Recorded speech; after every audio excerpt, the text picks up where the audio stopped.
可以大家移驾到前面，我们带张大合照，好不好？好。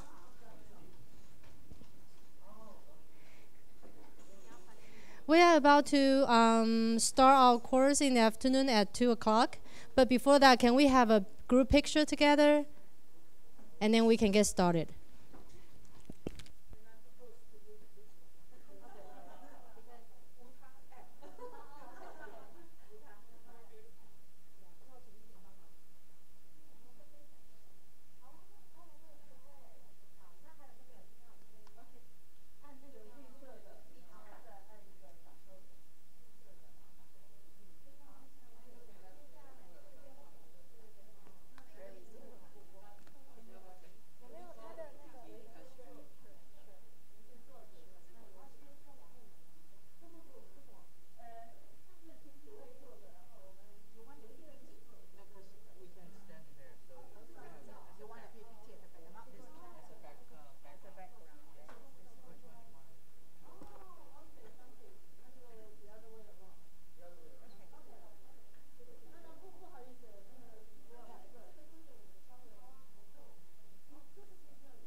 And this was the one I talked about in Hamanago Elementary School. You can see the number of people. You can see, the lesson was an art lesson, and it was in the school hall. And in the school hall, there were people. So this is an example. The other one is here. You see from the view from the top. So the lesson is going on, and you see some parents also as part of the class actually. So the parents were seated as part of the class, and then all the observers are around. And then after this lesson, then there's a post-lesson discussion. Okay? So we talk about how public and how open the lessons are. Then you can see really it is very, very big. So over 1,000 people will come to this school to observe the open lessons. All right. In Japan, after the lesson study cycle, they will document and they will write up the lesson study work that they do, the reflections, the materials, the study of the curriculum materials. They do all the write-up, and then they published it. So the teachers write for teachers. Okay, so in fact, some of these are being sold in the bookshops. Lesson study journals and documents by teachers for teachers. So these are tested ideas, tested lesson plans, and you have a lot of that in Japan, in the bookstores. All right, so this is an idea. So of course, the practice is over 100 years. In Singapore, it's only about 18 years. In Taiwan, I was told it's about 10 years. So obviously, our history is different, and the depth in which they do and how they do it is very different over so many years of cultural educational practice. Okay, all right, so this is to show you. And yesterday, when I had additional slides about research in higher education, I've given to Yi Ching already last night, so or this morning, I can't remember, but so she will give you the additional slides, that because some of you have college professors asked how to do lesson study at the college level, so that had some research material that was there, so that would be there. Okay, so I will then move on about collaborative learning, about exploring that. But before I move on to the second segment, this morning we're focusing on Sato's philosophy and model, and on listening pedagogy. So I just wonder, I've been going around the tables, and there were some questions that came out. And I think Nancy raised a point, which my teacher said the same thing to me. Do you have a toolkit for listening pedagogy? Can you tell me step by step by step how to listen and how to use it in my classroom? Do you think it can be done for listening pedagogy? There's a manual that tells you how to listen and what to listen and who to listen. Yeah.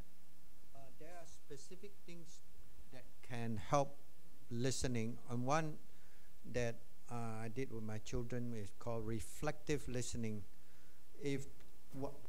Especially when they have a quarrel and I have to be the judge, I make one of them talk, the other one listen, and then the second one says, I heard you say, and then when he is done talking, the other person have a right to respond. You were correct on this, but I'm sorry you misunderstood me on this.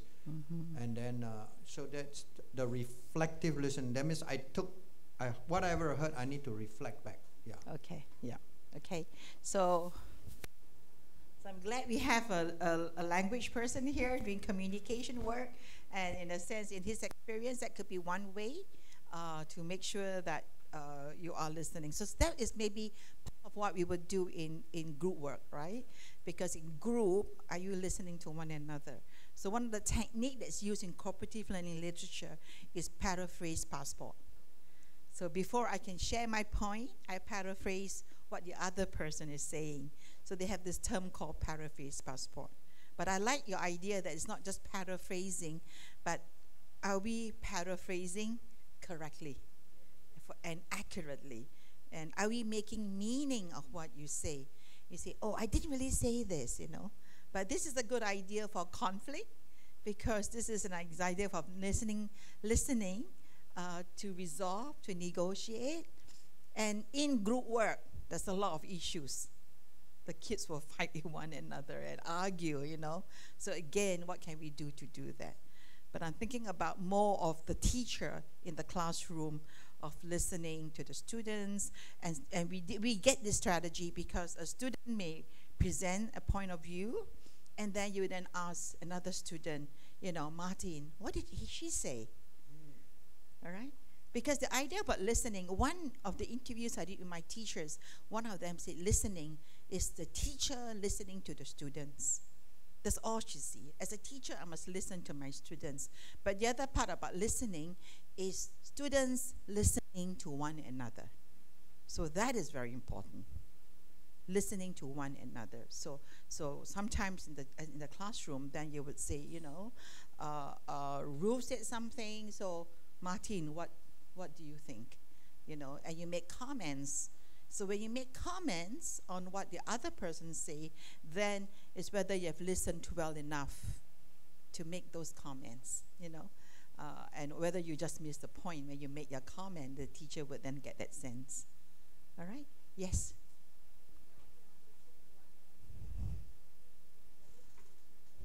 Teacher training program, probably they need to provide a guidance to the students. So probably you mentioned like listening to students, that's the principle, and maybe we can provide like some techniques and also like the context, maybe the individual differences. So these are the issues that probably students have to pay attention to. So that will be, you know, with the full information, that'll be very helpful for the pre-service teacher. Okay, yeah. Another piece of work for me to do. All right, so yeah. So maybe I'll talk to you more because you gave me such a nice framework to do it. All right, so we can talk some more on how I can do that. But in doing this work for 1 year in a school, the teachers ask the same question that Nancy asked. Tell us how to do it, you know. Tell us the ways to do it. So we are still trying to find out the ways to do it and give some, as you said, examples and contexts, yeah. But because we are still learning, we are still trying to understand ourselves, so we haven't come to that stage yet. So I think it will be another year's work or so for trying out. We are getting our feet wet. The teachers are getting their feet wet, you know. But when I do interviews with the teachers, some of them understood more fully what listening is, and some not so fully. So again, you know, yeah. So in my own research meeting I had just before coming, I said, we have to explain listening more to the teachers because some of them still are not very sure of the nuances and some of that. But what we do not want is that we don't want teachers to see these guidelines like recipes, like it's like, you know, step by step, because sometimes it's really an art, you know, that's talk about artistry. So it's like, you know, and it happens in the moment. Particular students, you listen differently. So it's very difficult to also sometimes provide step by step. Just like observation notes, they ask me, can you give me a checklist? Can you give me a template?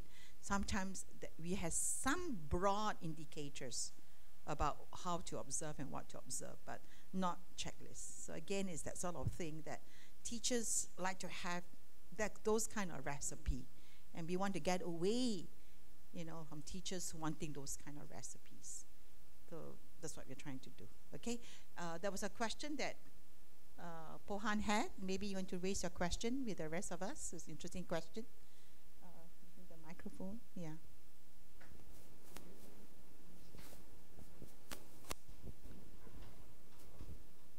Well, my question is regarding about the implementations of LS in different countries. So I'm just wondering if the economic status of the whole country. For example, if you want the parents to participate at the schoolwork, I'm just wondering if the parents have enough time or the resources to go to school. So just out of curiosity, I'm just wondering.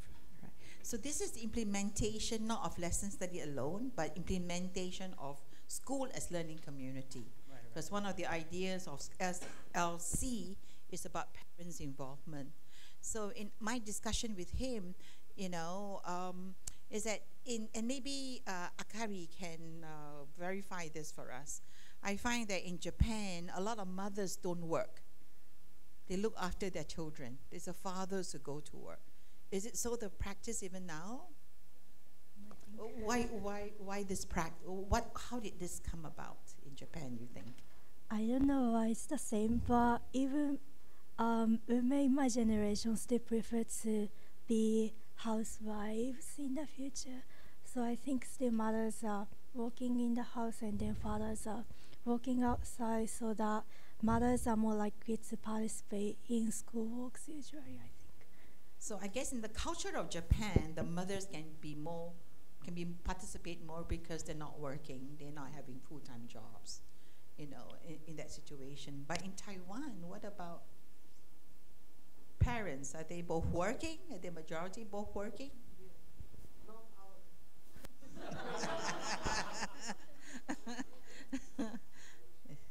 Yeah. So again, you know, your culture is that you involve parents, but parents are working.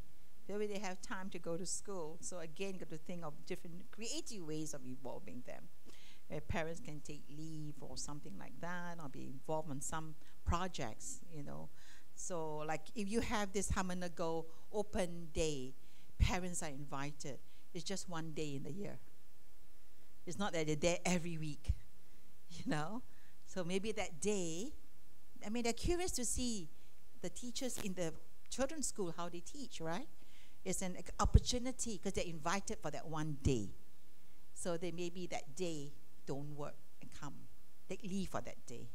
So if they're interested to find out. So that's a possibility. It's not that you're there every week or all the time. So it depends, all right, in terms of the involvement. So I was just thinking that if parents are too busy, maybe involve grandparents, right? As the example that I gave earlier on, because grandparents now are more educated, right? And like my parents, my mother never go to school, never went to school, totally uneducated, my own mother, but my father didn't finish his education because of the war. So again, you know, maybe my generation, you know, we're all educated, right? And more people now are retiring early. They don't want to work until they fall dead, in a sense, you know. so you know, so again, maybe involving grandparents could be another possibility. So maybe Sato should say parents/grandparents. I will talk to him. Can I add grandparents into it for some context? Okay. Any other questions about listening pedagogy? Do you think it will work in Taiwanese classrooms?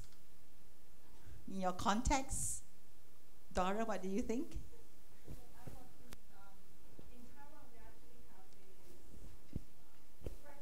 To have the course being taught in a regular time. So if we really implement listening strategy in the classroom, that means we have to spend more time to wait for them. That might be a reason that it's probably a little bit hard to be really done in the elementary school level. I don't know, we should ask Dr. Nancy for more inputs about the real situation in elementary school level. I was thinking in the university context, it depends on the nature of the subject. If the subject is a test subject, for example, I teach the principle of instruction, that is a test subject for teacher license. Then I must cover all this content in order to prepare my student for the test. And that way, I will speak more, talk more. But if it's an elective course and it's not a test subject for the teacher's license, I might have more freedom to organize my course. Yeah. So let's unpack the underlying assumption that Nancy is saying. That if the course is something that to be tested, the students must know, and they're tested, she must cover the content so that the students have the content for the test. Okay, that was her point of view. What do you think about that? What is the assumption, underlying assumption behind that statement? Any thoughts about that? Yeah, sorry? Less flexibility. Like we don't really have the room to adjust based on the good strategy of teaching. But since we have the structured, we can say schedule, or the syllabus designed based on the limited time, so we have to cover all the materials. That's why we didn't have enough time for students to talk and we listen, so less flexibility. Okay, all right. Any other comments? Yep. I actually want to add some more question into it. It's like some of us are teaching knowledge-based text. So the course, the nature of the course is actually teaching them a lot of knowledge rather than practical doing some products. So when we teach this kind of courses, it's actually easier to tell them what the knowledge is rather than let them discuss and think of what that is, because it's kind of wasting time for waiting them to discuss the basic knowledge thing. So how do that being done? Okay. In graduate school now, in NIE, we have this method called flipping, the flipping classroom flip. So the idea in what we do is that if you can read for yourself, because you're adult learners, I don't have to tell you, you read. Self-directed learning. So you come and we just have questions and discussions. So we have flip it. So we provide material that's read in advance. You don't have to tell me because I'm an adult learner. I can read it. I can talk about it. Again, the assumption in that sense is that unless I tell you, then you learn. Right? If I don't tell you, you don't learn. Now, that's an assumption you're making, isn't it? But is that how people learn? Because what happened, maybe in your context is different, but in the school, if you talk all the time, what happened? The students don't listen, right? So that's one of the things. But I think also at graduate level, I think we are trying to do flip classrooms, and whatever you can read, you read. We give it to you, the materials, and then we have discussions about it.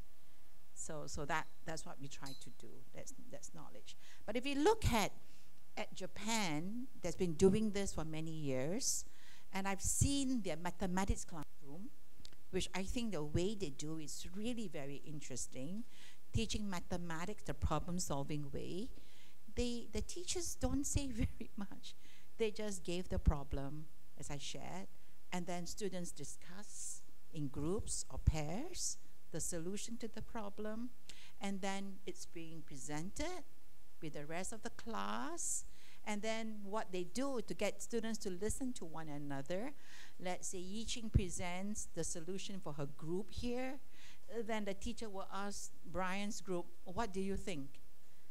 What do you think? That's all the teacher said, if I were to do a record of what's being said in that sense. All right? So that's the style for mathematics. Our Singapore style is very different. We also do very well in mathematics, also in the international tests.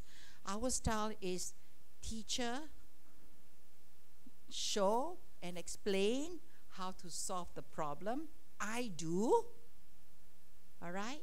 After I do and explain how to solve the problem, then we do as a group, and then you do as the individual practice to make sure that you have mastered this work.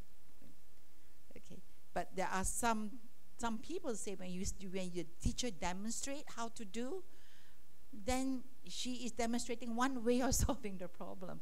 The students may come out with different ways of solving the problem, like what we saw yesterday about the chairs, how many seats. I never saw that until I saw Garima, then put it in a different way. I say, yeah, that could be another pattern and another rule. I never saw that, So again, it's that. So again, it's a way. What is your underlying assumption? Why you do it in a particular way. So again, it's for you to think about. I guess there's no recipe. There's also a balance.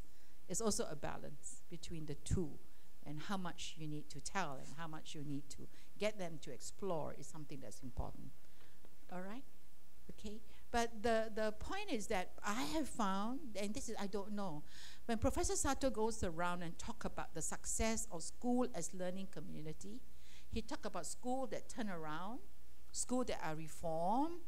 Many of the schools are schools at the bottom of the ladder. That means the school in the prefecture is the worst school. Then they do this work. And with this work, he was able to show that this school, in one school, I think the Chigasaki Prefecture, Masaki Sato's school, I've forgotten the name of the school, but you went from the bottom school to the top school. So he has data to show that. Okay, he also has data to show that because of SLC in one school, absenteeism rate is very high. So students don't go to school phobia, but because of SLC, children keep coming back to school. And I think the reason, and I will share this slide that he shared, and I think it means a lot. Okay? Because the learning community is a caring community. So if students come to school and they feel they are cared for, of course they want to come to school, right? So he says that if you look at the learning community, children helping one another, children working in group, because it's a caring community, they want to come to school. So they have seen schools that are reformed from high school refusal problems. Kids don't want to go to school.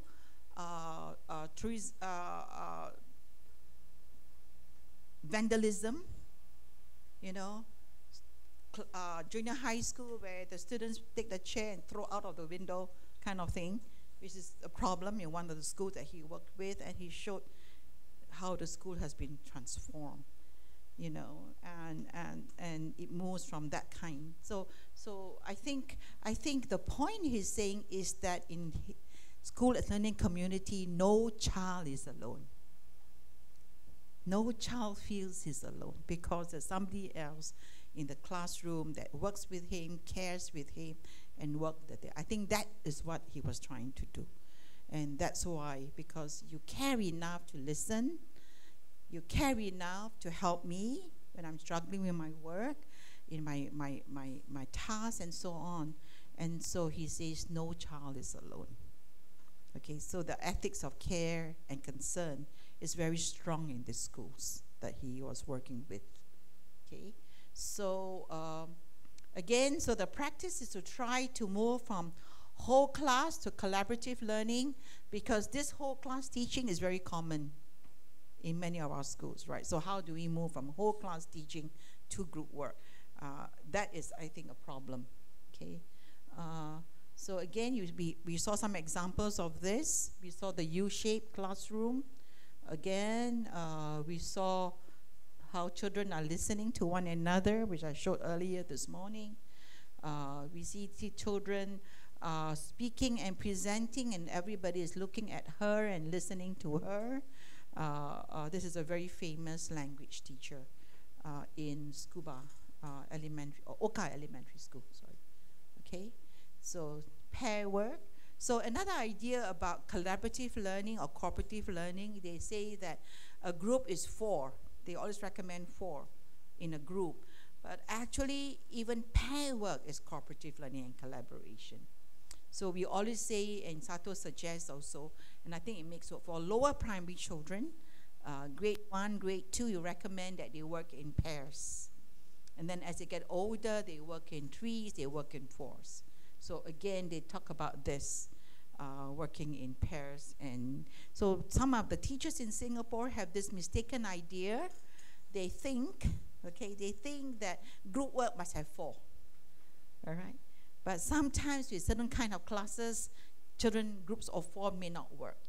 Pair work works better. So you have to know which works for your class and so on, all right? So actually, again, the collaborative learning is from Dewey. It's a very Deweyan idea, because we look at schools as a microcosm of democratic society, right? So in a collaborative learning environment, children learn how to explore ideas in active ways, dynamic ways, and learn to cooperate, learn to reconstruct, you know, and get feedback, you know, in the process of learning together. So this is a very Deweyan idea. Okay. Research is very, very clear that students benefit both academically and socially when they help each other to learn. This is research that comes out of cooperative learning. A lot of it is, we read the articles there have a lot of meta-analysis of research about group work. They have compared group work with individual work. And kids that work in groups do better academically, okay? So, or competition, kids that compete with one another. So there were 3 learning environments: cooperative work, collaborative work, as well as individual work and competitive work environment. And research over the years from the 1980s, 70s showed very clearly it does benefit students academically. But it's not just academic, it's the social dimension that's important. So socially, they help each other to learn. So the social dimension is very important, all right? So someone asked me the question, yeah? Dr. Lee, I have a question that maybe respond to Dr. Lu, the question she just asked.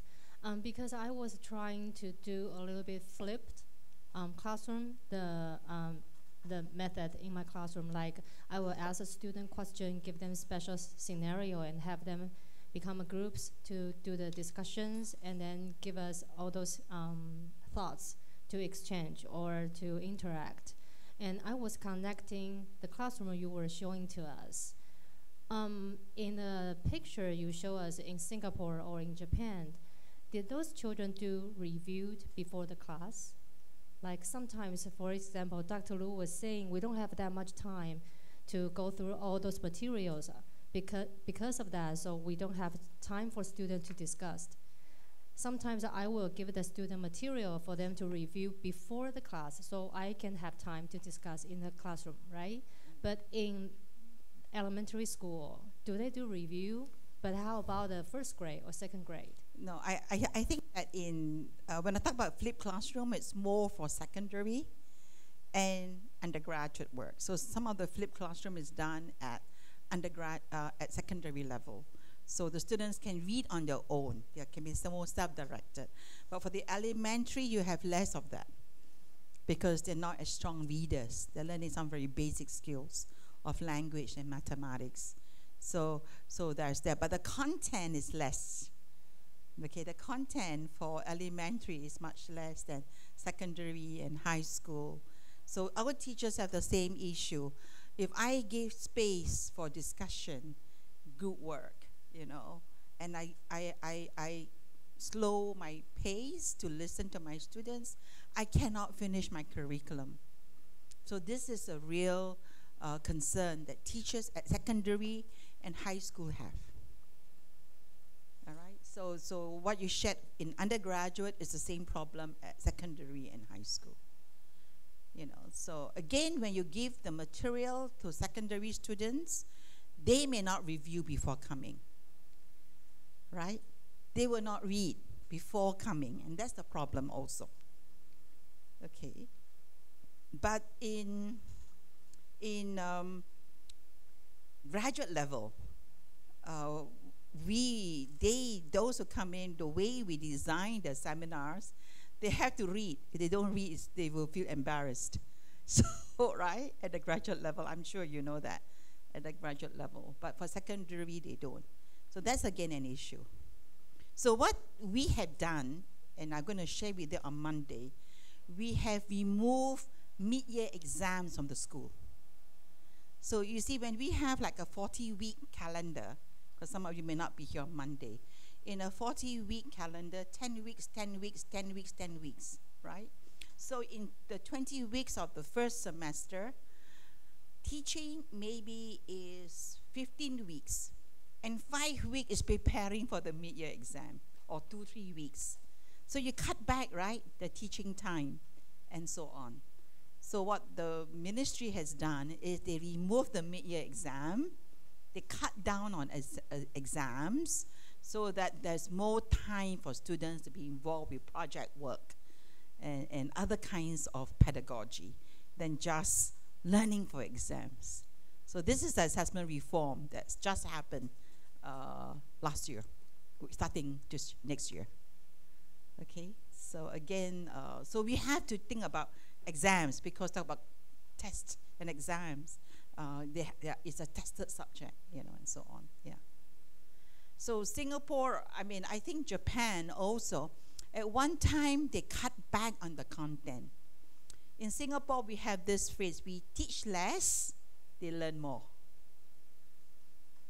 Okay, so we teach less, they learn more. You teach more, they learn less. So what does that mean in your own teaching? So we have this big movement or this initiative in 2004, and we cut back the curriculum content. But when we cut back the curriculum content, the ministry always says, let's not make the mistake that Japan once made. They cut back too much. You know? So again, it's how much to cut. You know? And that is difficult to decide how much to cut. So I was part of the content reduction committee at the ministry. So sometimes we say we cut back, and some teachers say, no, we must have this, we must have this, we must have this before we can do this, you know. And then sometimes they say, why must we have this before we do this, you know. So again, sometimes it's the way that we were taught before. We had to learn 1, 2, 3, 4 to get to 5, so you must learn all of this, you know. So again, it's something, and in today's world, kids learn in so different ways. And so we have to also think about our assumptions about learning and how students learn, you know. Yeah. Okay. But the research is very, very strong about group work. So I think that's one. But the question is how to do group work well enough to get at these outcomes. Because we have group work, but we have a lot of group work that is very ineffective group work. All right. So how do we get effective and high quality group work? Yeah. You have a question?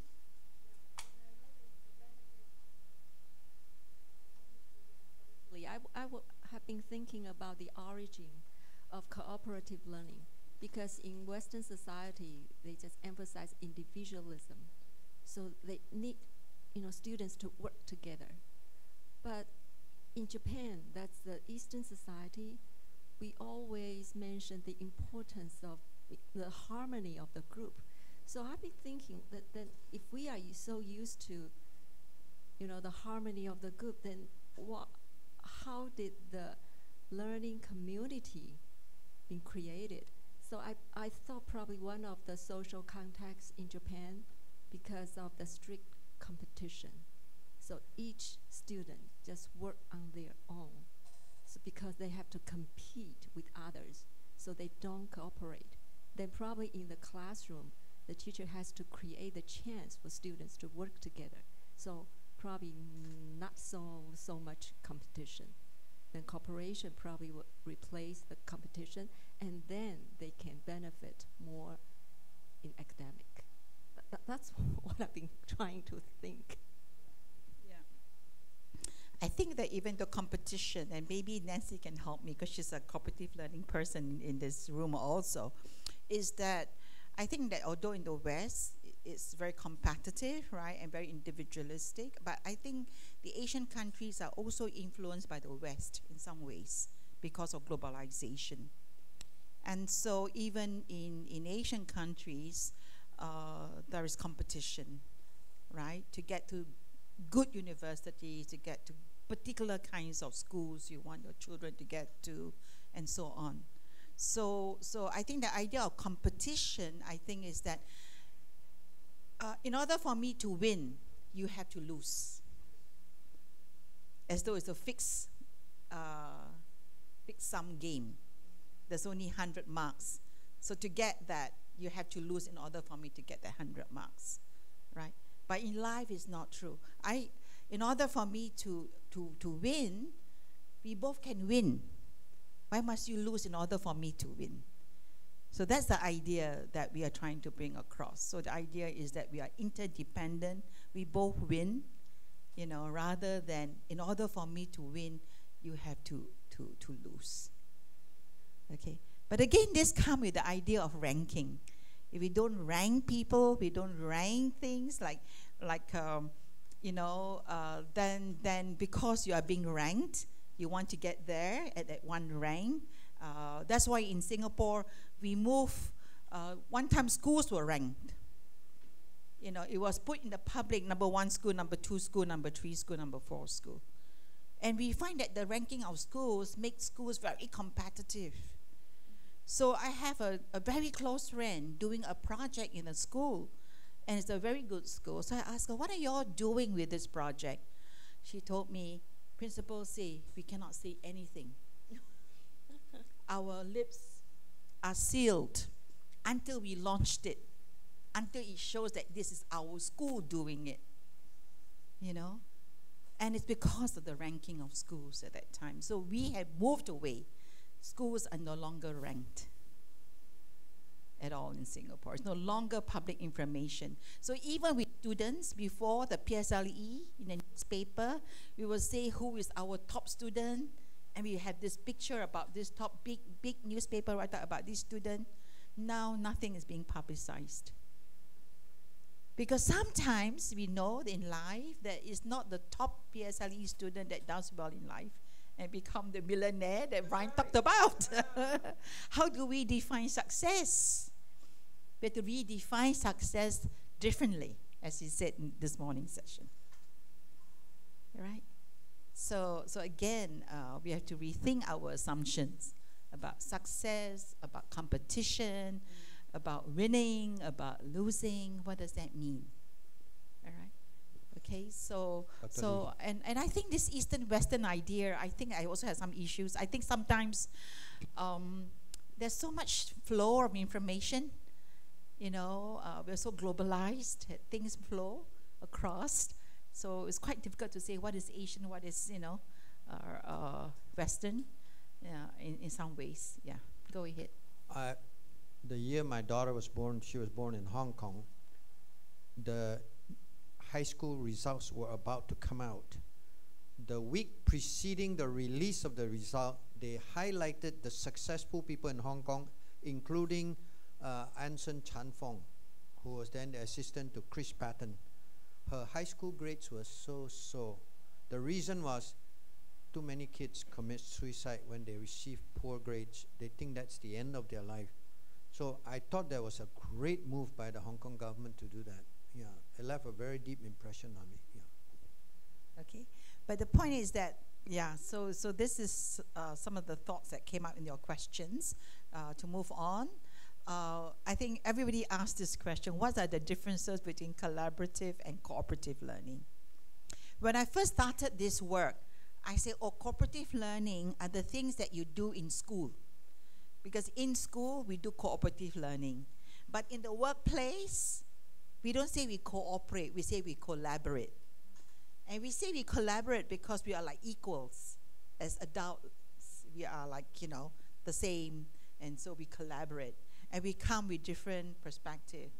Whereas in a classroom, in the cooperative learning literature, they talk about putting in groups, high achiever, two middle achiever, and low achiever, heterogeneous group.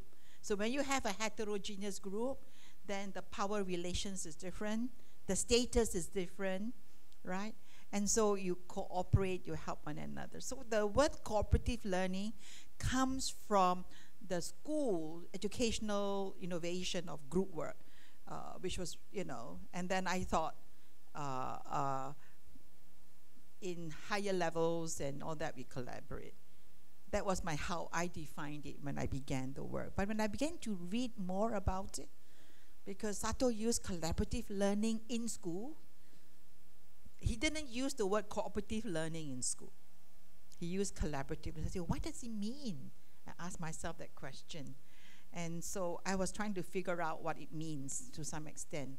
Okay, so those of us who are, how many of you are familiar with cooperative learning? Have been using it in your classrooms? Okay, the teachers who are here. So this is, you structure the interaction to get to a specific end product. People work together. So in cooperative learning, it is very structured to some extent. Okay, that is done. So Kagan, you know, Kagan has many, many structures. Kagan called it the structural approach to cooperative learning. So he structured the interaction.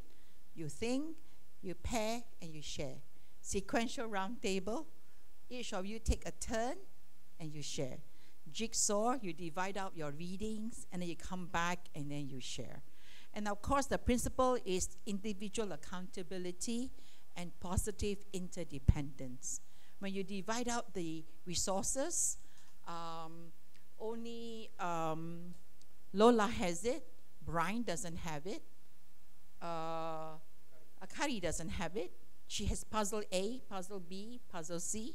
So because they don't have it, they have to depend on one another to teach that piece of material in order to achieve a common goal, okay, and to master the material that they have. That is the idea. So it's very structured. So even with Slavin's work of student teams achievement or team games tournament, or even Johnson's work on structured controversy, in structured controversy, it's like a debate, very structured and prescriptive. You have a group of 4, okay? So Lola and I would have one position, and then Brian Akari would have another position on the topic, a controversial topic, and then we would discuss our points of view. Then we take the pro position, they take the con position, then we will give our points of view for the pro position of the controversy, and then they will take the con position. And then after that, we switch roles. We take the con position, and they take the pro position of the controversial topic. Then after that, we come to a group consensus about the group's point of view. So it is very structured. Step 1, step 2, step 3, step 4. What do you do? So cooperative learning, to me, really tries to structure the interaction and so on, all right? So this is what it means. And so, like, say, sequential round table, like, I speak, Lola speak, Brian speak, Akari speak, round table, okay? But when Lola is speaking, Brian has some ideas. He wants to say something, but he cannot speak. Okay, maybe I say, because it's Akari's turn. So he has to wait for his turn. But by the time it comes to his turn, he forgot. Oh, It happens. Yeah. All right? So sometimes we structure too much. So cooperative learning tend to be structured too much. So in that sense, but in dialogue, of course, if you talk about everybody contributes. So even though we don't do it sequentially, Lola says something, Akari says something, then Brian is so quiet, which is very rare. And then Lola will ask Brian, what do you think, Brian? Do you have any points to contribute, So, it doesn't have to be sequential. Then Brian would say, I'm still thinking about it. Let me wait, until I'm ready to present it or share my idea. So the idea of collaborative learning is that it is not so structured. It is more open. All right? So there's a balance. When you're too structured, you kind of make the dialogue not quite a dialogue, right? As I call it. But when you're too open, you also have issues. So the question is how to find that balance. So therefore, the group needs to be taught on how to find that balance, to give everybody a chance to say something. So that's what it is trying to do. The same I explained about jigsaw also. That's all in cooperative learning. So when I was doing the cooperative learning work, I wrote a paper a long time ago, which I never published. I call it the Kaganization of classrooms. Because our teachers, when they do cooperative learning, they always think of Kagan, because he came to Singapore and trained by the hundreds by the Singapore Teachers Union. So they only use think, pair, share, sequential round table, all those structures. Okay? So I wrote a phenomenon called the Kaganization of classroom because I think it's quite a low level sort of tasks that were being designed, in that sense. So collaborative learning is not just a technique, it's a personal philosophy. Okay, and it's, yes, people come together, people respect and highlight individual group members' abilities and contribution, and there is a sharing of authority and responsibility. So it's more not so much a technique in that sense. It's more a philosophy of working together and helping one another. So that's what it is. It's very, very, in that sense, not so structured. So what Sato says when I begin to, as I shared, is embodied in pair work in the first grade and second grade, and small group activities in the primary, other grades, and so on. And of course, he uses some of the cooperative learning principles about heterogeneous group in gender, race, and ability. So Spencer Kagan, in his cooperative learning heterogeneous group, always says, have one high achieving, one low achieving, and two middle. That is heterogeneous. But another researcher, Noreen Webb, who looked at helping relationship, says that in her research, it is better to group children with high achieving and middle achieving and low achieving. Because if you have a group of a high achiever, two middle and two low, what often happens sometimes is that the high achiever get very restless and upset because he goes, with the low achiever in the group. Okay, it's too much of scaffolding, too much of having to help the low achiever, and get very impatient, the high achiever. So it's better to have high achiever and middle achiever and low achiever in your pairing or in your group work. Okay, so that's what another research, So but Kagan's work is so popular that people tend to have this group of 4 with this pattern. As though, but there are issues that other researchers have found. But of course, in our Singapore context, because we are multicultural, then we also say that we have a mix of ethnicity. Okay, because sometimes we find in certain classrooms, all the Malay students work together, and all the Indian students work together, and sometimes even at graduate level, at pre-service level. Student teachers, I find the Malays. So when I was a vice dean, and when we have classes, put into classes, we have, let's say, 200 student teachers, and then we just count the first 20 in one group, 21 to 20, next 20 in another group. The Malays have a surname that's very common. They have, let's say, Siti or something. So all the S's are the Malay students. You see? All right? So when you group them like that, then all the Malays happen to be in the same class. The Malay students, the student teachers. So when I was the primary social studies teacher educator for the department at that time, I said, no, we would do 4, one group, then another 4 in another group, another 4 in another group, because we had like 8 groups, and then we spread out the community. So if we in teacher education don't practice and walk the talk of having mixed ethnicity in our classrooms, then how do we expect our teachers to do that? And you also want them to learn across ethnic because their perspectives are different. So I did the grouping differently when I became the coordinator. I said, well, all the Malays are all in the same class because of the naming and so on. All right? So again, gender. So again, in gender, what I found also by experience and observation, when you have, we will always say have 2 boys, 2 girls in a group of 4, all right? So when you have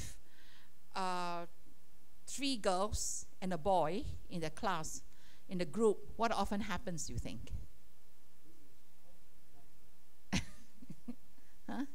What happens when you have a group of 3 girls and 1 boy?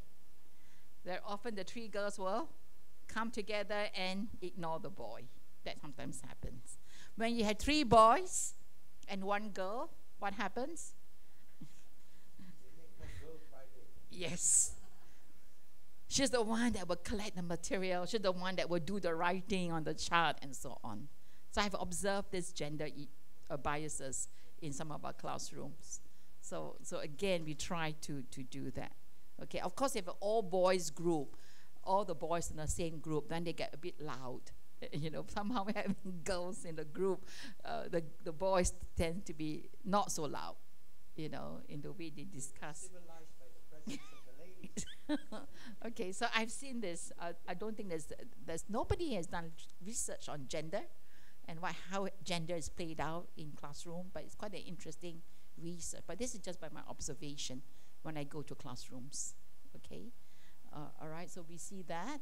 So he says, in order to get collaborative learning, he says that the task design is very important.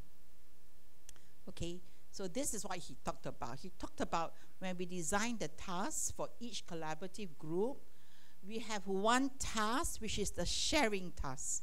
So in the sharing task, which is at the textbook level, all of us can do it. Because it's quite, generally the assumption is that the textbook is for that grade, for that level, and it's like core knowledge that the group can do.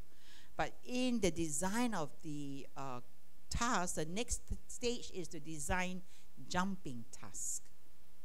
Okay, what he meant by jumping task, that it is more challenging, it is more advanced.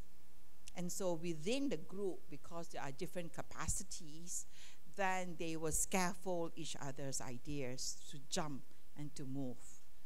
Okay, so that, he says, the jumping task guarantees authenticity in the collaborative learning. So right now, the field is asking, what is jumping task?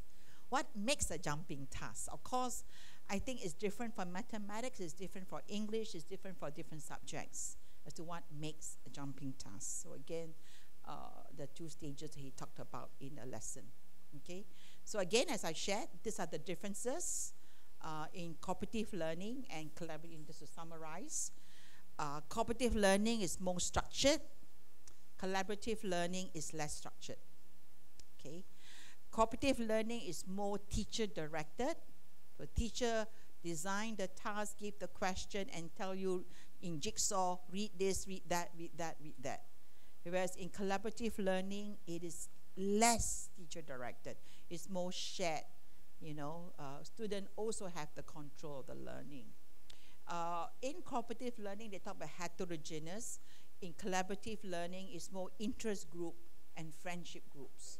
Although I think you can have friendship groups, an interest group, and still be heterogeneous, because heterogeneous is one of the important principles in what we want our groups to be. And the cooperative learning is more closed task. That means there's one kind of, you know, more closed, whereas the collaborative learning is more open-ended. I think when I talk about open-ended, I think this would be the jumping task that Sato talked about. So these are some of the differences between the two. These are the kind of questions that teachers ask from the cooperative learning perspective. And Celeste Brody, who's my good friend, the former president of IACE, she's coming for the Cooperative Learning Conference in Taiwan next year in March. So she's coming for that conference. So she wrote this article in 1998. I was reading her article, that in cooperative learning, we ask, you know, how do we teach social skills? How do we develop self-esteem? How do we promote this, and so on and so forth? How do we take different roles? How do we structure the cooperative activities? But in collaborative learning, we ask questions like, why are we doing this activity? You know, how can we improve talk? You know, what if the students go off topic? Is that a valuable learning experience? You know, so when we see yesterday a different diagram, as a teacher, I could say, why is she drawing the diagram like that? What's her name? Gayatri? Garima. You know, or do I use that as a resource of talking a different perspective to the problem? I say, oh, she's off tangent. They meant, you know, sort of thing, right? So again, and then how do we negotiate relevant learning experiences?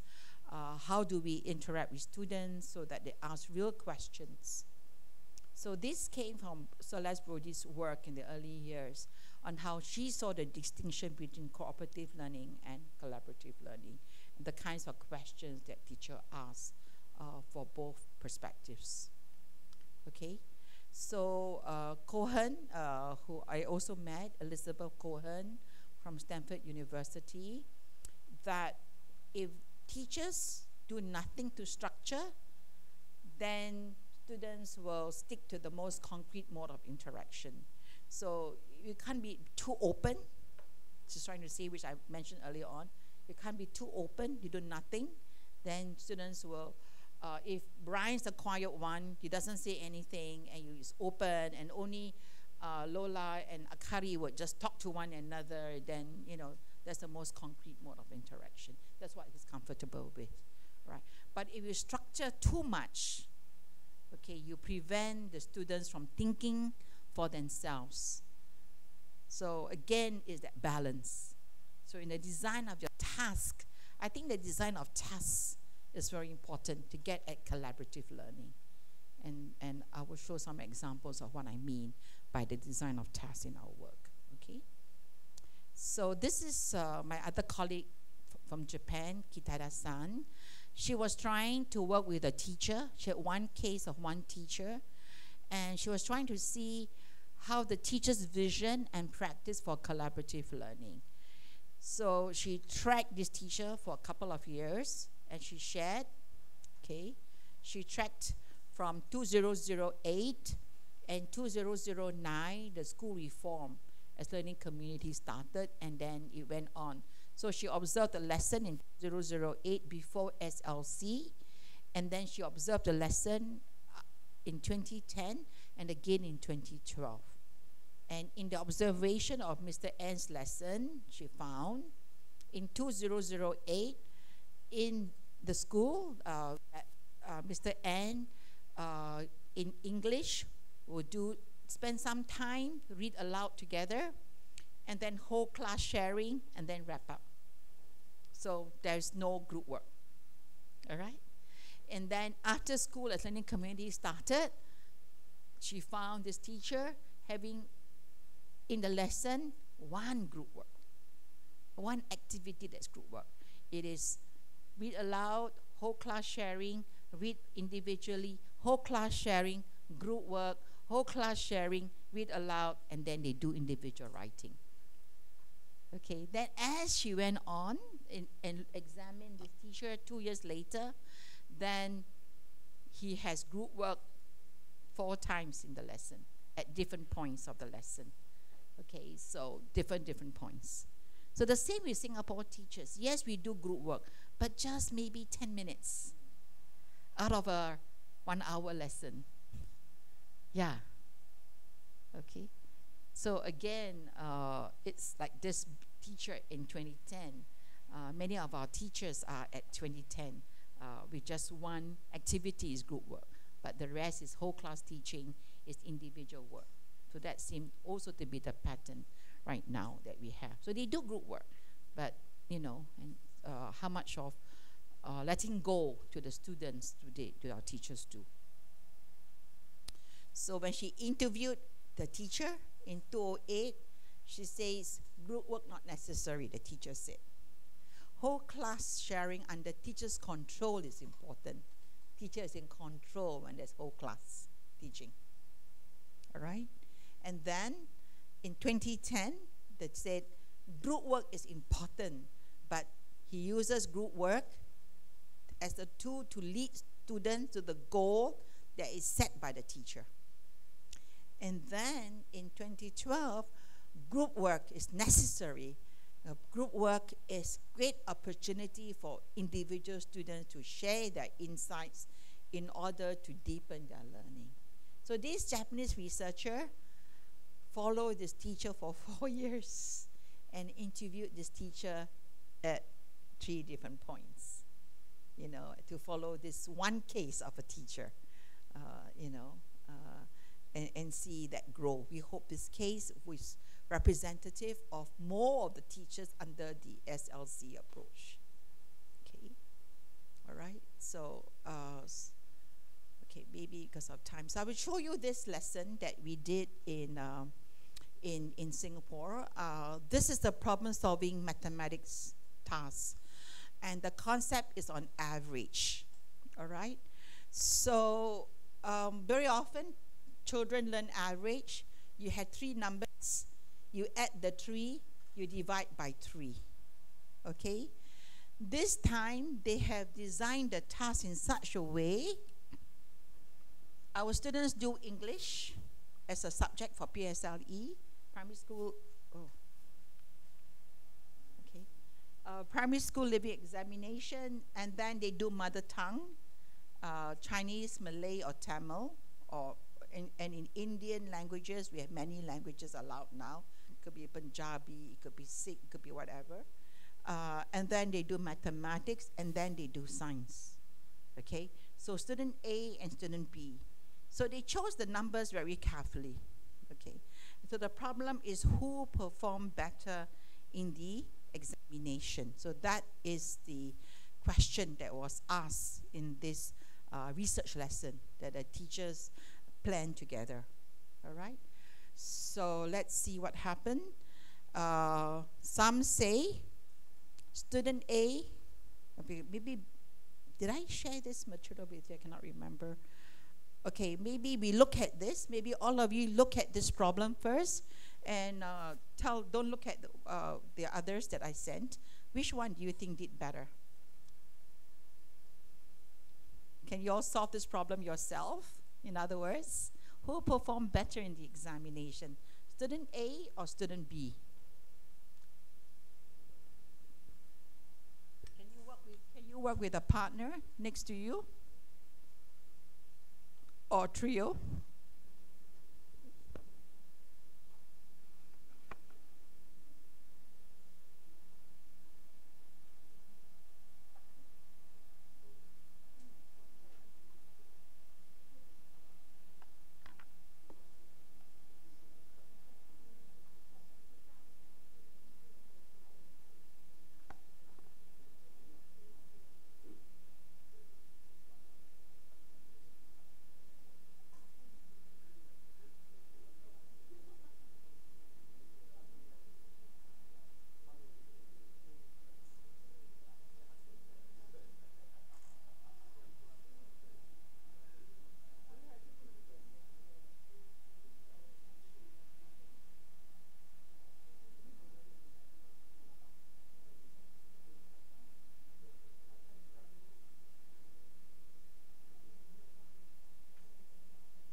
Okay, so let's hear from you from this table.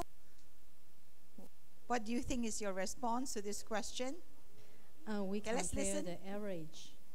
Okay, let's listen to Yi Ching. Okay. We compare the average score. This is our solution 1.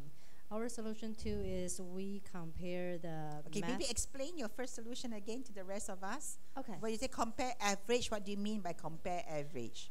Oh. How do you get at the average, in other words? We put the score of English, math, and science all together and divide it by 3.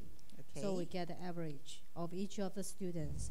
The reason we didn't consider the score of mother tongue just because the student A didn't have the score. So we just rule that out. That's why we put 3 scores of the subjects, Okay. add them up, and then divide it by 3 to get the average. Okay, so when you do that, you add 74 plus 88 plus 78 divided by 3. And for student B, you added 78 plus 78 plus 75 divided by 3. So who performed better? I think it's student B. Oh, sorry, student A. Okay, so student A performed better because you Yes. found an average. Student A had 3 subjects, and student B, you didn't count the mother tongue, also 3 subjects. Yes. And then you say student A is better. All right? Yeah. That's what you say. Okay. Yeah. What about this group? Any pair want to share your response?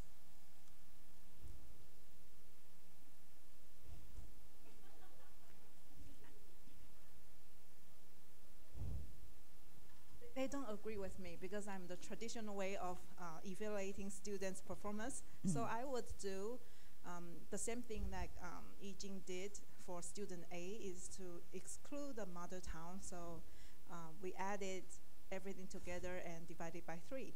But for student B, I actually added 4 and divided by 4. So they got the same grades and they performed the same. But my group member is very advanced in evaluating students, so they say we should do multiple ways of evaluating their performance because they have different subjects, and based on different subjects' nature, Okay. So what they mean is that it's hard to tell. Is that the multi-evaluation way? So just evaluate and based on different subjects. So what does that mean when you say evaluate them based on different subjects? Now, in mathematics, you must be precise and specific. Okay, so Yi Ching said very clearly, 74 plus 88 plus 78 gives me an average. 78, 78, and 75 gives me an average. And I compare the 2 averages, and to them, student A gets better. And Dora agrees with that. No, actually, I say student A and B are the same performance. Okay. In average, they are all get 80. Okay. From 80 to Okay, so Dora has done it differently from Yi Ching's group. She added 74 plus 88 plus 78 divided by 3. And then she added 78 plus 89, 78 and 75 divided by 4.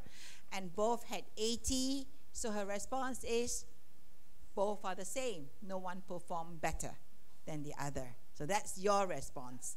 That's Dora's response. But her group disagrees. So how did you disagree? I'm not sure what you mean that your group disagree with your point of view. Okay, I think student B, he or she should spend more time to work out the mother tongue. Mm-hmm. So I think student B would be better. Okay, all right. So she says that yes, even though, okay, it's another qualitative comment. Even though student A and student B has the same average mark of 80, she added another point of view. But student B did more work. Student B had to study for one subject.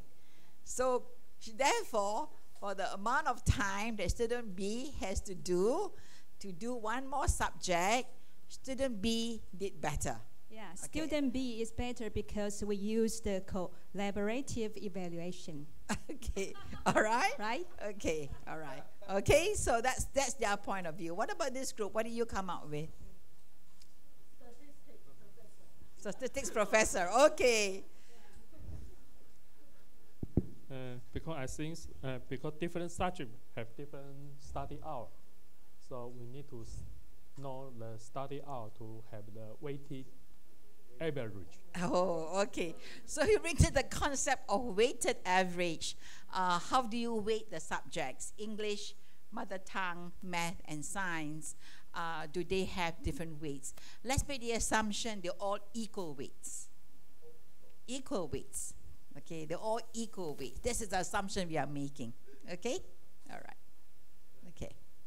Then if it's equal weight, then what is your response? Okay.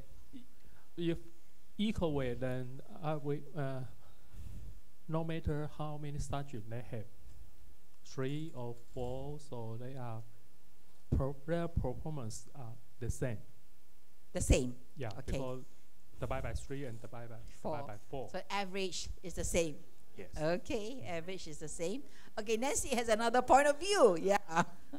I would say in English, student B performed better than student A. And in math and science, student A performed better than B. And for the mother tongue, since student A is exempted, that means he or she has very good grasp of the subject matter. So A is good. Okay. All right. Wait, so you mean that she's exempted because she's very good? Not necessarily. She could be exempted. It could be a student. We have Singaporean students who go overseas with their parents. So when they go overseas with their parents, they don't have enough time to study their Chinese or enough time to study their Malay, let's say mostly Chinese. They come back, they get exemption from the Chinese exam. Because of that, because you can't put it, the child has been away out of 6 years, the child is away for 3 years overseas in Australia, for example. And then they come back to Singapore. So that's the exemption. The assumption that she's exempted because she's very good may not be the best. It's not the right assumption. You made the assumption. Okay? So let's say the exemption is that she's just exempted. She just didn't do the exam. That's all. Take it as face value. Not required to do the exam. Because she applied for exemption. Because these are all subjects that you must do in the exam. Okay? Okay, so you cannot compare. So what is your response? A or B or B? What do you think? Okay. Different subjects, we have different results. So Yeah. B outperformed A on English, and A outperformed B on math and science. So if you need to have one, then I will say A, because two subjects versus one subject. Okay, all right. So that's another point of view. So she go, okay, I outperform in 2 subjects rather than 1 for B, and therefore because I outperform, I do better in 2 subjects than you, then I do better than you. That's another point of view. Okay? All right. What about that group?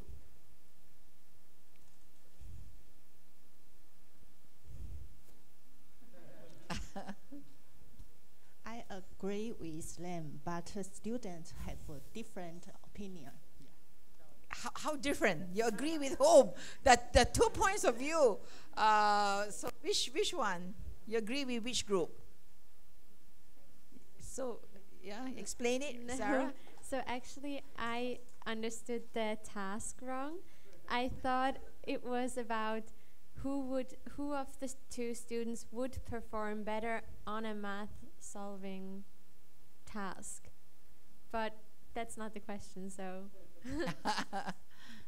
the problem is the math problem solving task, because they have to use the concept of average. yeah, but to make it's comparison. our math problem solving task. Not, I thought it would be like which student would perform better on a math problem-solving task, but No, it's Yeah. this is the math problem solving I know. task. Okay, yeah. No. Okay, all right. So what is the point of view of that group then? I mean, did you all come to some discussion about who performed better?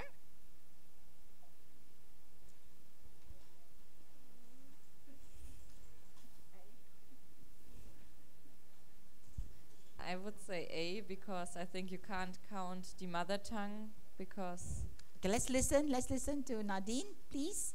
because Okay. student A has no percentage in the mother tongue, so I wouldn't count the mother tongue, and so I would say student A is better because he's better in math and science. So Okay. So your same argument with Nancy that A did better in 2 subjects compared to B that did better in 1 subject. And so you therefore said that in the exam, A did better. That's what you're trying to say. Okay? All right. Let's hear from this group then.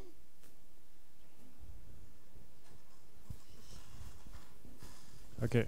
We think the student A demonstrated better performance than student B because he demonstrated better performance on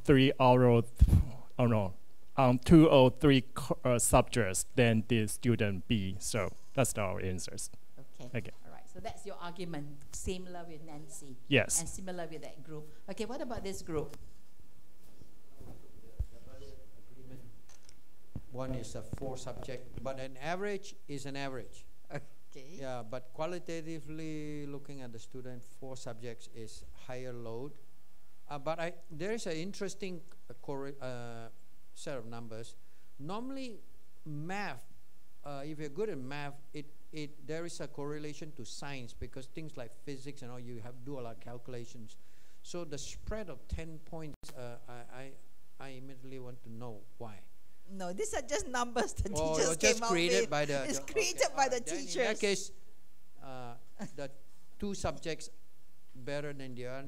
That's the only way we can measure. Yeah. So you will say A does better. A did better. Yeah, Okay, all right. If we factor out the mother tongue. Okay. The thing is that what you all had discussed was exactly what the students said. If you look at the data that I shared with you, what the students said, you all were like primary 5 students in that sense, trying to solve this problem. And let's see what the students themselves said. So we had this, of course, the same, the way it's being solved, right? The way it's being solved is that they did not include the mother tongue. So they did the average, right? So just 3 subjects. And then 240 for A and 231 for A. And so A did better. So this is the solution that Yi Ching's group came out with. So A did better, all right? And then the other one was to count the number of times A did better. So this is not to use average, right? You just count the number of times. So A did better for math and science, and B did better for English language. So in conclusion, A did better, okay? So because A was exempted, you cannot count mother tongue. So both cases, both came up with the same response, what Nancy came out with and what William came out with, that group all came out with this response. So you had this, A did better, okay? All right? So this one, I think it's the same, the A did better. You calculate total scores and use the average. That one shows you the same thing. Now this one was the solution that Dora came out with, all right? So the average was that 1 did 3 papers, so our subjects, I add up all the total scores and divide by 4, and both had 80. So the average is the same across A and B, so they both performed the same. That was the solution that Dora came out with. This student came up with the same solution, okay? So again here, you just calculate the total number of scores. So they had another response.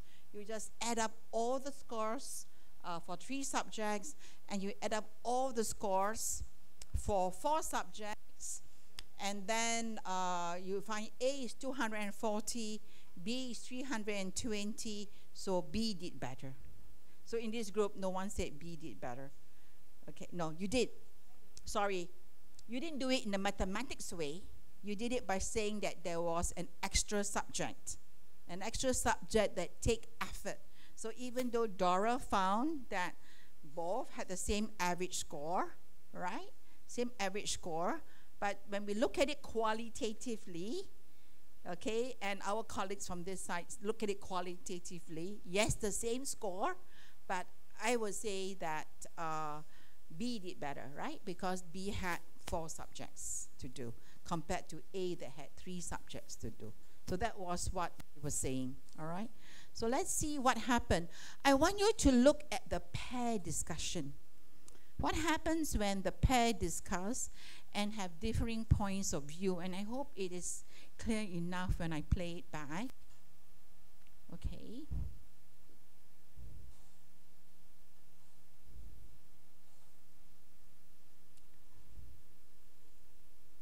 Discuss between the two, okay, in pairs. Make it louder. And Johan, can it be louder? Solution. Okay? Alright, you may start now.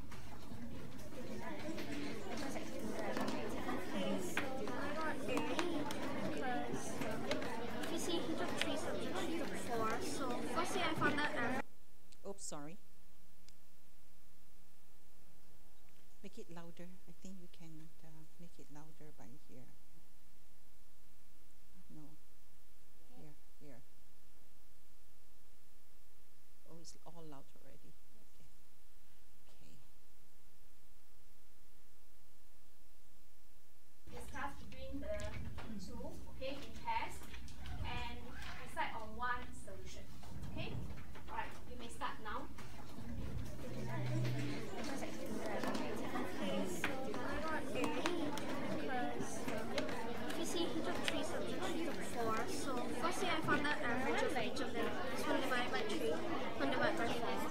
But then, well, it was still 80 and 80. So then, since it's the same, I excluded the mother tongue from him and found the average, which resulted in A getting 80 marks, while B gets only 70.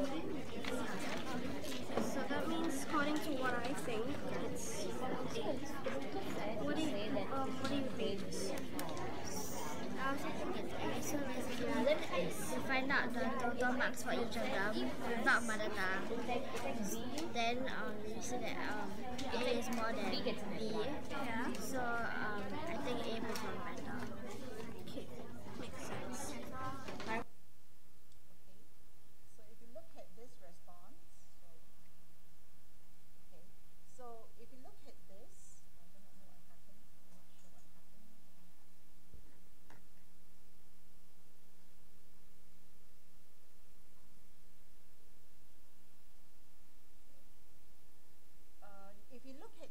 If you look at this response, you find that both had A as their response, but they used different methods that we showed just now, right? The different methods. If you look at the dialogue between the two, they just said, "Oh, I think A is better, and this is how I did it. I think A is better, and this is how I did it." And then it stopped. And then they had to choose one to present as the pair. But you find there was no discussion on the method. So yes, it's different method.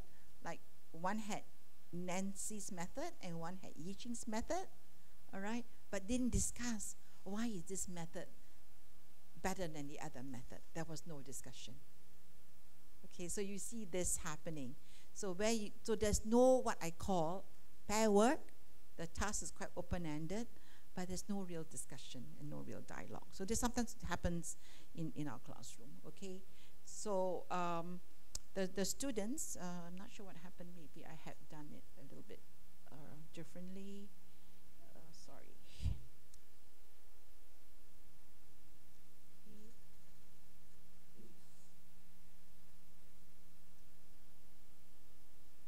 Okay, this is from another school. And this is interesting how this pair work, okay? Sinley had A as her response, and Matthias' response was, no one performed better.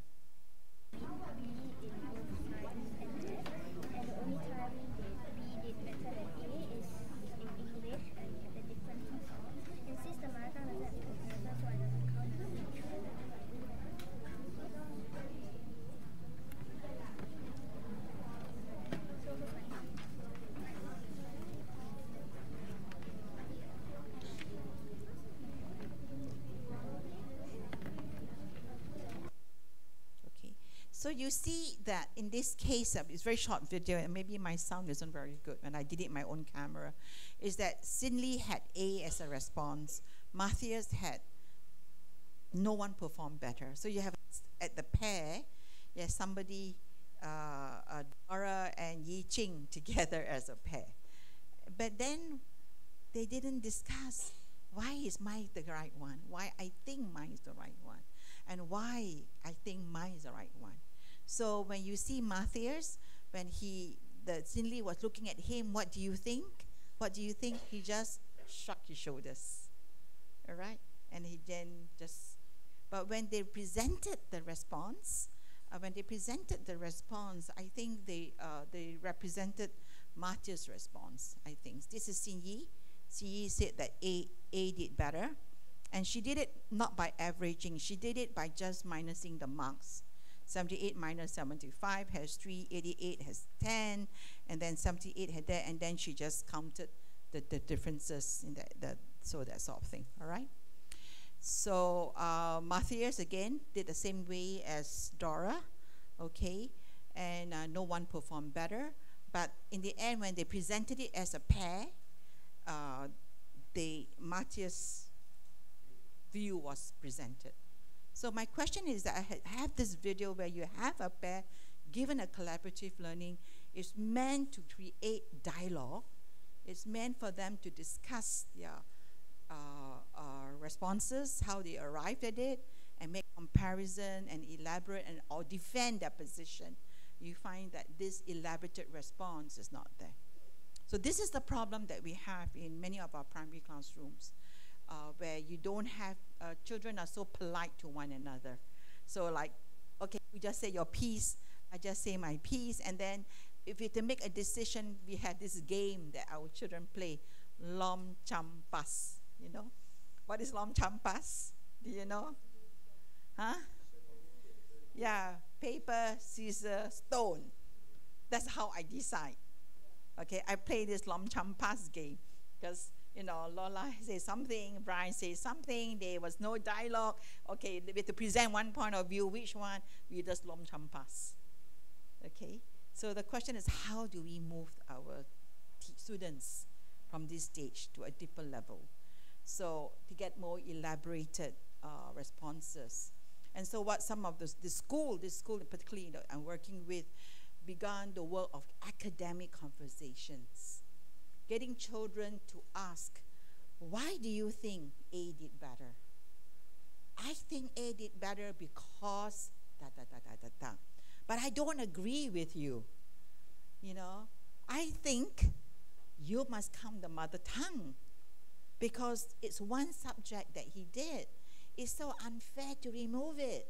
So I take 4, divide by 4. I take 3, divide by 3. And the answer is 80. And so no one performed better. All right? And then another student just said, that's not true. In fact, in the class discussion, it came out. They said, okay, B performed better because B had to do 4 subjects and A had to do only 3. B put in more work. Yes, the output is the same, the average is the same, but we consider the number of subjects that she had to do, B did better. So there was this dialogue among the students. They came up and they presented. Now, the moral of this is that all answers are correct. There's no one right answer. So the student then wrote their reflections after this, and they said, there are different perspectives or questions. How to solve questions in different ways. In other words, the solution depends on your point of view. Based on your argument, this is what you think. Based on your argument, this is what you think. So, but I still want to find out, are all perspectives correct? Because for them, mathematics, there must be only one answer. And the question asked, who performed better? When you ask who performed better, it has to be either A or it has to be either B. It's the way the questions are asked. Okay? So when the teacher left it rather open-ended, I think there's another reflection. When the teacher left it quite open-ended and didn't say whether it's A, B, or both, the students couldn't stand it. One student at the end stood up and said, "Teacher, what is the right answer?" I didn't take that clip because I think I missed it, but it happened so fast. In both schools, one was a pretty good school and one was a not so high achieving school. Both schools, the kids asked the teacher, "Which is the right answer? Please tell us which is the right answer." Why like that? Cannot have different answers. Okay, cannot have different perspectives to the problem. But the question is, it depends on whose perspective. It depends on how you see it. Do I count it in or do I not count it in?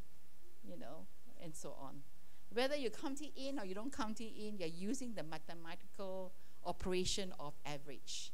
That's what you want them to do. Whether you count it in or you cannot count it in is a point of view. But whether you divide by 3 or divide 1 by 3 and 1 by 4, you still use the mathematical operation of average. That's what you want them to do at the end of the day. All right? So this was really interesting.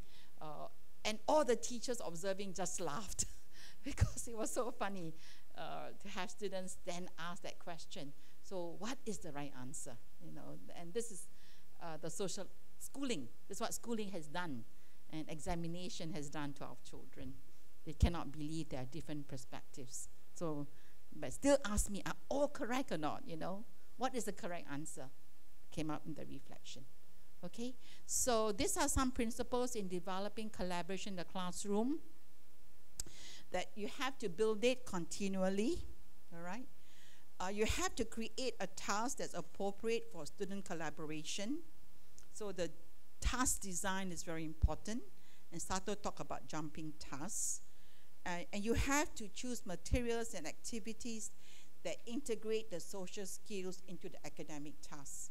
So it's one thing to do the tasks, it's another thing to have a discussion and a dialogue and the social skills that come before it. And you have to teach the social skills. You have to provide time for reflection. That's why we ask them to write reflections at the end of the lesson. So let the students reflect on the tasks that they have done.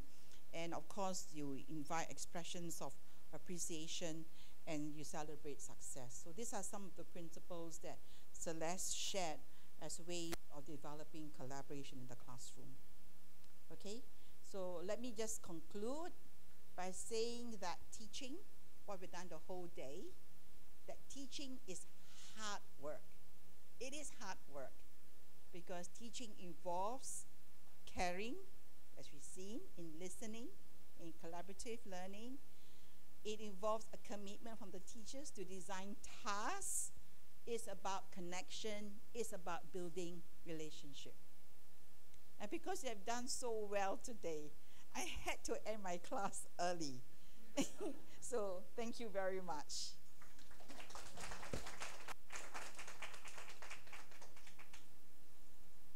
you very much to Dr. Christine Lee. And I believe everyone has a great, very good experience according to based on the 2-day workshop, right?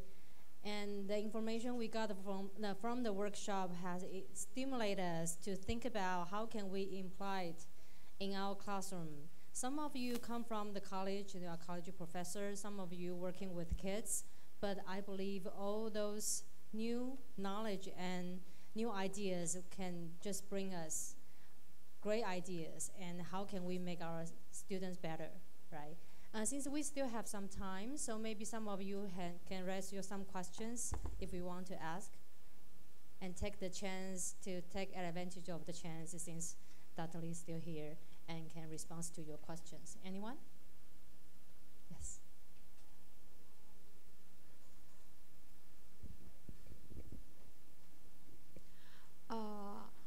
I do a lot of good work in my class, but there are always some free riders. So, and I'm wondering what's the best way to deal with the issue of free riders?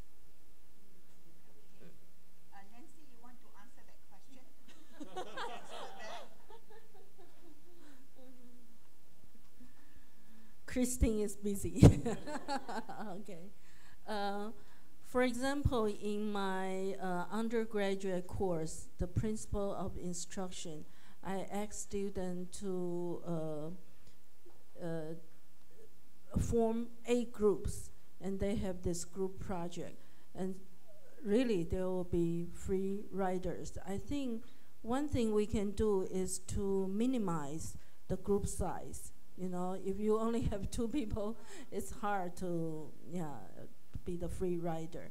But for me, because there are a total of 44 students in my class, so each group is like 5 to 6 people. And so what I did is that at the end of the semester, after they are done with their group project, I will ask them to evaluate others. So, for example, the 4 of us are here, then I will say on a scale from 0 to 10, 10 being very committed, then Kelly, I will rank Kelly as 9 because she's very committed. So this peer evaluation of commitment, and of course this will influence their score. And once something happened, that is, they just 4 students, but the group project they turn in, there are only 3 names. I said, hey, how come? And they say, because that person never participated. So I asked that person, and he said, yeah, I'm really busy, so I didn't participate. So, okay, so he also agreed. So I use peer evaluation. But I think if you can minimize the group size, that would be better. Then I have a question about if the purpose of learning is actually to see how students learn, right? So if those free riders who just gave up and they have low motivation, they say, I don't care about my grades, I didn't want to do it. How can we, push them to have some gain in their learning then? Yeah. I think the first thing we have to know is that when we put students into group, we cannot assume that they can work well as a group. So one of the things we talked about in our training, if it's just in some of the work that we do, is that you really have to train the students in collaborative skills. So the training of collaborative skills is very, very important. So you really have to learn to train them for that. Okay. So and training meaning that they feel for the group. That means I belong to this group. I'm part of this group. There's a sense of group identity. So some of the things that we do is like, team. In schools, we do team mascot. And when we develop the team mascot or the drawing or whatever, everybody contributes to the team mascot so that no one is left behind in that sense. All right, so that's one of the things that we do. So the group, the other thing is that the task that we design doesn't allow for free riders. Okay, in other words, we design the task that shows that there is individual accountability. So the sense of individual, I am accountable. So actually, if I, Christine Lee, do not do my part, the whole group gets affected. It's not just me, I don't get my grade. But the consequence of my not doing it is not just that I don't care about my grade.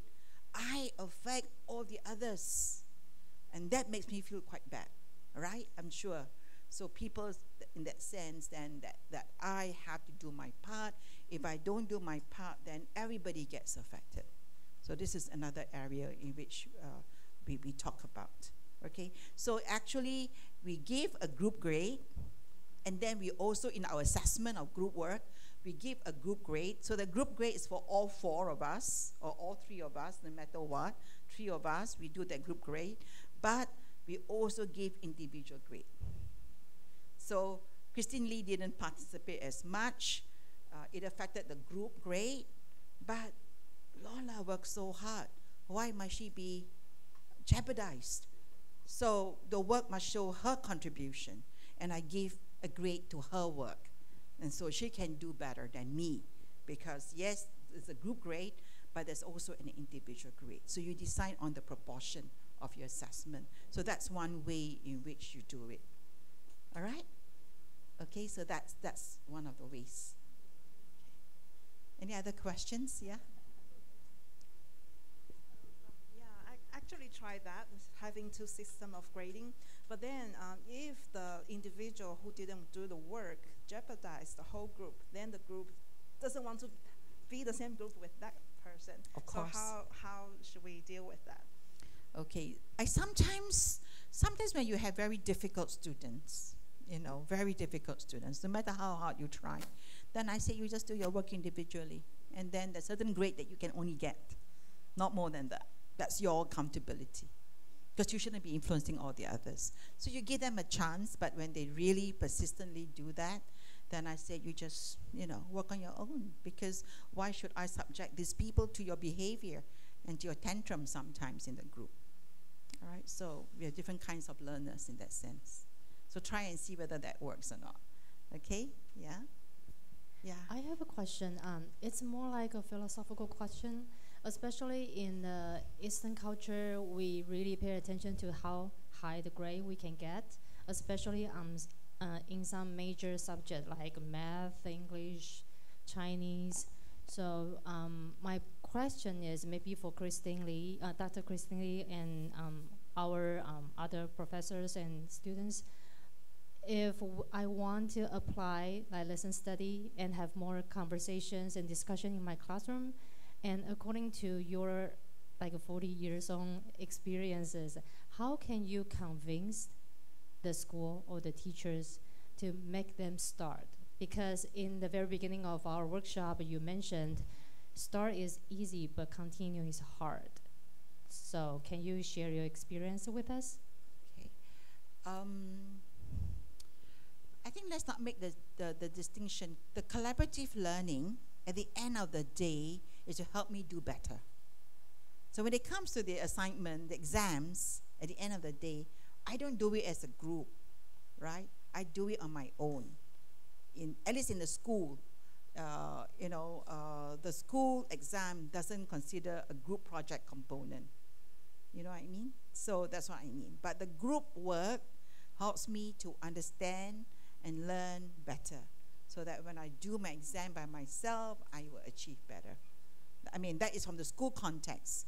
But in the university context, because we do graduate level courses, so at the graduate level courses, we have a group assignment and individual assignment.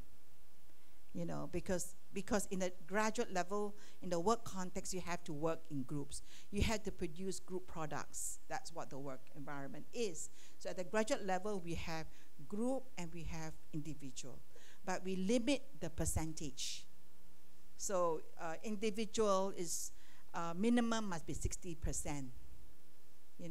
So maybe 10% can be participation mark or something, and 30% is group. Okay, so you cannot have too much of that, because at the end of the day, your transcript is only your name. So that's what we try to do in terms of the individual and the group balance. But in terms of, and I think your question is sustainability, and I think somebody asked about sustainability earlier in some of my rounds and discussion. I think in the school context, sustainability depends on the teachers. I think I mentioned that before. So if teachers own it, teachers believe in it, they want to do it, right? But if teachers don't own it, they do because principals say to do, then it's hard to sustain it. All right? But sometimes principals say you do, but after that they say, yeah, it's really very useful. The principal is a catalyst, but then allow the teachers the scope and all that, then yeah. So that's something, yeah. But in any kind of work, any kind of reform, some schools continue. Like how long ago I went in 2004, it is still working, it's 2018, some of the schools many years, but some of the schools, even the one that Masaki Sato no, it's still going on. Gakuye is still going on. But I'm just saying that some schools just stop after 4 or 5 years. So that happens because of change of leadership, and you have no control. So what we hope is that when the teachers, because in Japan, the teachers change school, they rotate, principals change school. So we hope that in Japan, when they change school, they bring the good practices to another school. In Singapore, teachers don't rotate as much as principals. Principals change every 6 years, 7 years. So when principals rotate, then we worry whether the work is sustainable. So that's why by the time the principal leaves, that's why when I begin this project, I also chose the pilot project in the school, where the principal is there in the first year, and hopefully she'll stay for 6 years. And by the time, you know, I'll probably be retired by then, but hopefully, you know, the work continues by the teachers, yeah. So this is what we are trying to do, okay, yeah. So I think a lot of things that we do as teachers, when we see our students change, then we say, this is working, right? When you see our students change in their perspectives and the way they understand, yeah. Any other questions? This room is getting quite warm, right? Time to go out in the cold, isn't it? Okay. Shall we end? I'm going to invite all of you to Netherlands, because the World Association of Lesson Study Conference will be in the Netherlands. So this is, okay?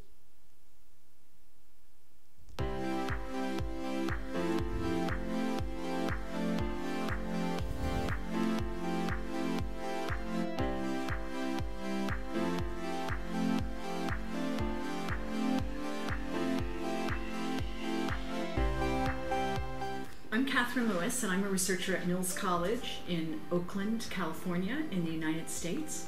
I first became interested in lesson study 35 years ago when I was sitting in Japanese classrooms observing classroom management. Although my work focused on classroom management, all of a sudden I was learning lots of mathematics and science and history because of the powerful lessons. When I asked, how did they design those powerful lessons, they said, lesson study. In Amsterdam, I'm going to be talking about how we can strengthen each element of the lesson study cycle. What are the questions we can ask ourselves? The work will be based on wonderful work going on in US schools. Amsterdam is a city of great museums, great architecture, and great lesson study. Hello, hello, hello. My name is Zachary Walker. I'm an associate professor at University College London, the Institute of Education. Really looking forward to seeing you all in Amsterdam next year. What an amazing city to host WALS 2019. I'll be doing a keynote there on some questions you need to ask yourself as educators, whether you're teaching, leading, teacher training, whatever it is. We're gonna smile, we're gonna laugh, we're gonna cry, we may not cry, but we're definitely gonna smile, we're definitely gonna laugh. But be prepared to be a bit introspective, to challenge yourselves quite a bit. As we look at why you do what you do and how you do it. So really excited to see you. Definitely reach out to me at Last Backpack on Twitter, and I'm excited to work with you all next year. Hello, my name is Klaas van Veen. I'm a professor in educational studies from the University of Groningen. I will give a keynote at the WALS about the organizational aspects of lesson study, how to make it sustainable in your schools. Hi, my name is Motoko Akiba. I'm a professor and the chair of the Department of Educational Leadership and Policy Studies at Florida State University in the United States. I will talk about sustainability of lesson study in my keynote speech at WALS conference in Amsterdam. And I look forward to discussing with you what it takes to sustain lesson study in various cultural and organizational contexts. Hello, my name is Martijn Meter. I'm a professor of education sciences at Vrije Universiteit Amsterdam and director of the teacher training program here. At WALS 2019, I'll be talking about how well teachers know their students. You'll learn what kinds of information help teachers to get an accurate picture of their students' performance and what kinds of information just get them off track. Hi, my name is Evie Nahulawan and I'm an assistant professor in mathematics education at University College Dublin in Ireland. As a former high school teacher, I am passionate about teacher education, and at Walls 2019 I will discuss the gradual introduction of lesson study in a national context, where there are now hundreds of primary, post-primary and student teachers participating in lesson study across the country. I'll also talk about the introduction of a structured problem-solving approach by mathematics teachers through their lesson study practices. Hello, my name is Wouter van Jolingen. I'm Professor of Science Education at the Freudenthal Institute, Utrecht University in the Netherlands. The focus in my work is to involve children in science to let them understand how science works. In my keynote presentation at the Walls 2019 in the beautiful Johan Cruyff Arena, I will address how lesson study can be a powerful tool to engage teachers in higher order reasoning skills. Teachers who will come to my talk will see some exciting examples of lesson study projects in science, and researchers will take away some new ideas or methods to use lesson study in research and subject matter pedagogy. Love to see you in Amsterdam. See you in Amsterdam. I love to see you in Amsterdam. Love to see you in Amsterdam. Love to see you in Amsterdam. Love to see you in Amsterdam. I love to see you in Amsterdam. Okay, so as immediate past president of WALS, I'd like to invite all of you to our conference. It's held annually. This year it was held in Beijing, and next year it will be held in Amsterdam. So there is going to be a paper on sustainability from Florida State University. So please come and learn more about lesson study. And you can go to the WALS website. It's WALSnet. Well, it's www.wals2019.com, but the WALS website is www.walsnet.org. All right? Okay, so enjoy your weekend and all the best in your teaching. And thank you, my colleagues who come from different universities from Taiwan to join us for the last 2 days and travel 2 to 3 hours. So thank you very much for those who come outside of Taipei. And thank you, our graduate students also, international students, for being part of this workshop community and for contributing. Okay, 谢谢你. Thank you. Thank you, Dr. Lee. And I'm having a little commercial time, like next Monday, Dr. Lee will be having another speech from 10 to 12, the same place over here, and talking about Singapore experience. So you are more than welcome to join us again. We'd love to see you again, okay? Yes, over here. Thank you. Have a good weekend, everybody.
collaborative and cooperative Celeste learning. when she comes here. Ask who? Celeste Brody when she comes. Oh, Brody. Okay. Ask Yeah. her when she comes here. I'm Yeah. not 100% I can come. Uh-huh. But I will see. Yeah, I have to Okay. go in. Yeah. Okay.